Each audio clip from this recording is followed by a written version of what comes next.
امام شرف الدین بصیری رحمت اللہ تعالی علیہ، آپ جب جوانی کے عالم میں تھے بہت بڑے شاعر تھے، ساری زندگی بادشاہوں کے درباروں میں قصیدے کہہ کر بادشاہوں سے داد حاصل کی، لیکن عمر کا کچھ حصہ گزرا تو خیال آیا کہ شرف الدین ساری زندگی بادشاہوں کے قصیدے کہے ہیں، کہ جاتے ہوئے رسول اللہ کی نعت بھی کہہ جا۔ فالج کا اٹیک ہو چکا تھا اور جسمانی اعتبار سے بالکل ختم ہو چکے تھے، نیچے والا دھڑ ختم ہو چکا تھا، چارپائی پر لیٹے ہیں، سہارے سے چلتے ہیں، بیٹا اٹھاتا ہے واش روم تک لے جاتا ہے، اہلیہ جو ہے وہ خدمت کرتی ہے، وضو کرواتے ہیں، آپ کو جائے نماز بچھا کے دیتے، یوں حالت ہو چکی۔ تو امام شرف الدین بصیری رحمت اللہ علیہ نے آقا کی بارگاہ میں مصر میں، کہاں؟ مصر کے علاقے میں بیٹھ کر نعت لکھی، اور جب نعت لکھی تو 100 سے زائد شعر لکھے، اس کے اشعار لکھے 100 سے زائد۔ میں ان میں سے کچھ کی تشریح کرتا ہوں۔ تو جب یہ کمپلیٹ ہوئے نا تو ایک دن آرام فرما رہے ہیں تو خواب میں میرے آقا تشریف لے آئے۔ میرے آقا نے فرمایا شرف الدین بصیری، وہ جو تو نے میری نعت لکھی ہے نا سنا، اور یہ علامہ اشرف علی تھانوی مسلک کے دیوبند کا ہے، اس نے بھی اپنی کتاب نشر الطیب شروع کرنے سے پہلے اپنے شاگردوں کو سمجھایا کہ میں یہ کتاب کیوں لکھ رہا ہوں، بہرحال اس طرف نہیں جانا۔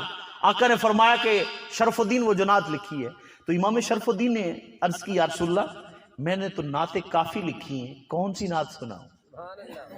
میرے آقا نے فرمایا وہ سنا جس میں تو نے لکھا ہے هو الحبیب الذی ترجا شفاعتہ۔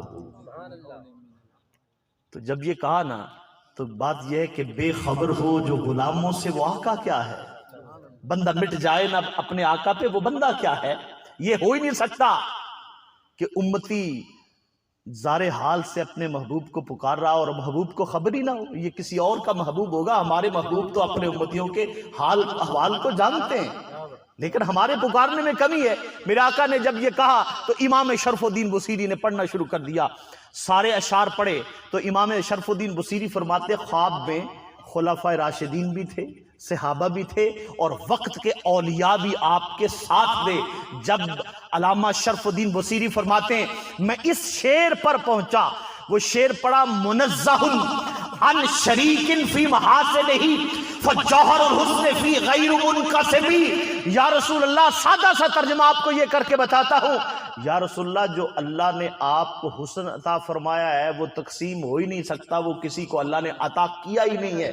جب یہ شعر پڑھا نا آقا کا دایاں ہاتھ اٹھا، آقا نے شرف الدین بصیری کے سارے جسم پہ پھیر دیا اور اپنا کمبل یا ایھا المزمل والا جس کی قسم رب اٹھاتا ہے، یا ایھا المدثر والا کمبل اتارا اور وہ تحفے میں دے دیا۔ فرمایا چونکہ تو نے میری نعت لکھی ہے، تو نے نعت پڑھی ہے، تو تحفے کے طور پر وہ کمبل دے دیا۔ خواب ختم ہوا، امام شرف الدین بصیری کی آنکھ کھلی تو دیکھا کہ وہ جو کمبل آقا نے خواب میں دیا ہے وہ سرہانے پڑا ہوا ہے، وہ سرہانے پڑا ہوا۔ اٹھے، جسم بالکل صحیح و سلامت ہے، وضو کیا، تہجد کی نماز پڑھی۔ گھر والوں نے دیکھا آج ابا جی خود ہی اٹھے ہوئے ہیں بغیر سہارا کے، بالکل صحیح و سلامت ہے۔ گھر والوں نے پوچھا کہ کیا ہوا، راتوں رات کس طبیب نے؟ آپ نے فرمایا کہ جس کو پکارا تھا وہ نبی گھر آ کے مدد فرما گیا۔